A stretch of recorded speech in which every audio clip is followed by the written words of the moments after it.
Hi, I'm Adam, and this is my root quiz.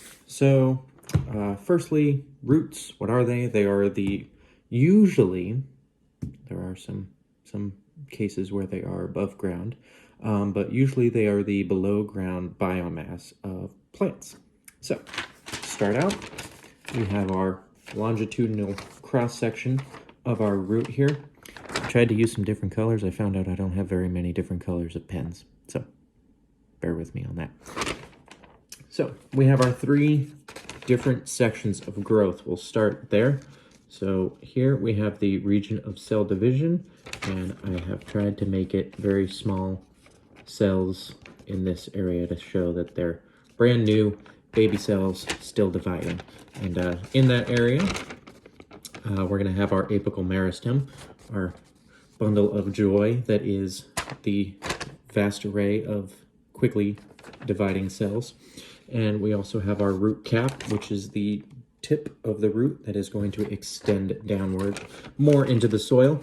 And down there we have our mucigel, which is that nice gooey coating that allows easier flow through the soil.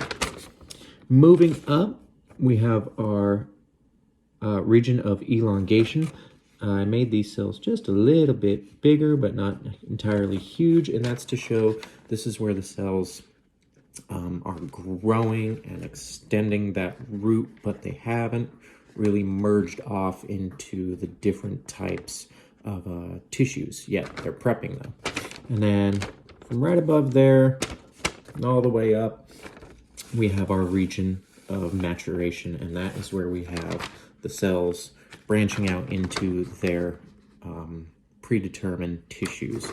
And speaking of tissues, we have our protoderm, which is our epidermis, the exterior protection of our root. And then we have our procambium, the vascular tissue right down the middle. That is our xylem and phloem, movement of water and food. And then we have our ground meristem, which surrounds the vascular tissue, and that creates that ground tissue, the pith and the cortex.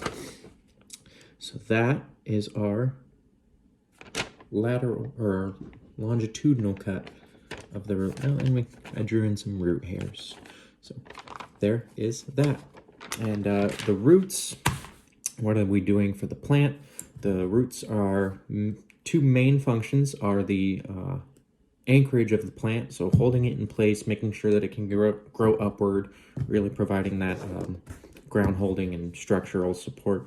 And then the second main one is the absorption of both water and nutrients from the soil. And they have some other functions, such as, in some cases, they're storage roots for excess carbohydrates. That's what we eat. And then they also have conduction, so they have to be able to move that water and the nutrients from the soil into them and run that up into the body of the plant. All right, so please forgive me. I didn't get to print them out at work. I don't have a printer at my house, but I do have them. They are labeled, and it is done. So here we have question 2, which is our monocot. It is a monocot because we have the ring here of the xylem. And as labeled, we have our xylem here, which is all these little channels, these big open channels. In between each of these channels, the darker cells here, that's going to be our phloem. On the monocot, right here, we have the additional tissue of the pith here in the center. Branching outward, the ring around our vascular tissue, the external portion of it is going to be the endodermis. The internal layer, one cell layer in, is going to be that pericycle. We have our cortex here, which is the main region inside the cell. The innermost layer is the exodermis here, one layer in from the outside. And of course, we have our external epidermis. Color-coded for our different tissue types, we have our blue vascular tissues, we have our green ground tissues, and our yellow dermal tissues. So from the pericycle, and this is where our lateral root indicated here, is going to grow from. It's going to come out of the pericycle and grow outward, breaking through that epidermis. And right here, this little bundle of joy, we have our apical meristem of this lateral root that's going to continue to drive up the growth outward. And what that lateral root is going to do is mainly it is going to increase the anchorage hold of the root system to really hold that plant down, like for a tree. And eventually it will grow a vascular system where it will support the absorption of water and nutrients from the soil that it takes on.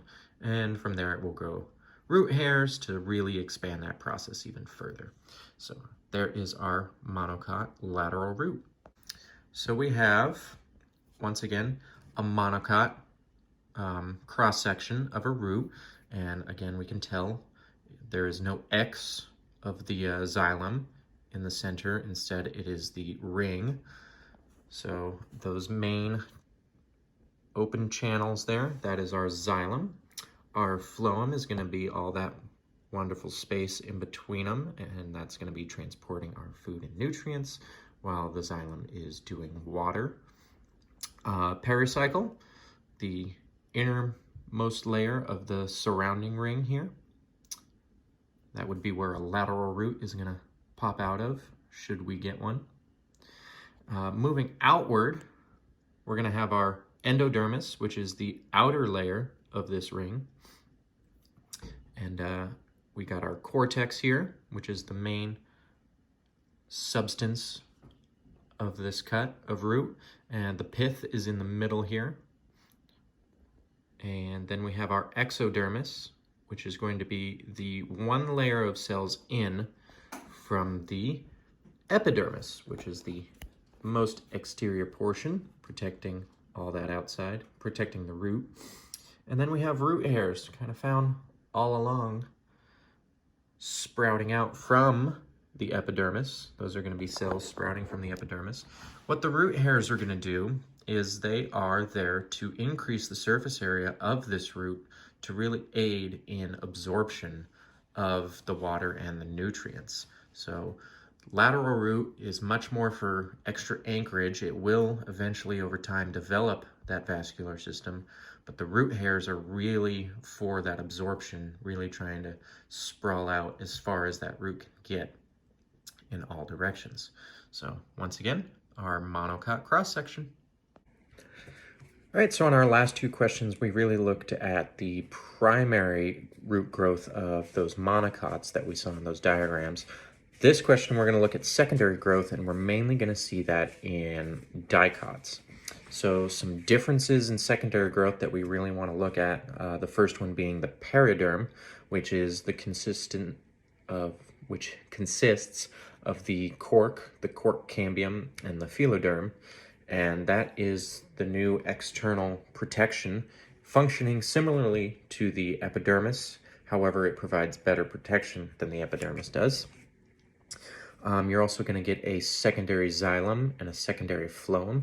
Your secondary xylem is going to continue to support water movement throughout the plant. Your secondary phloem is going to continue to move food and nutrients, kind of focusing more on the sugars. And physically what we're going to see with that is dicots. We have our X in the middle, our xylem X for vascular tissue. Around that, growing outward is going to be rings, and those new rings of secondary growth is going to be the new xylem rings. The most exterior ring on the outside of the xylem is going to be our new secondary growth phloem. Sorry, my cats are running around being crazy.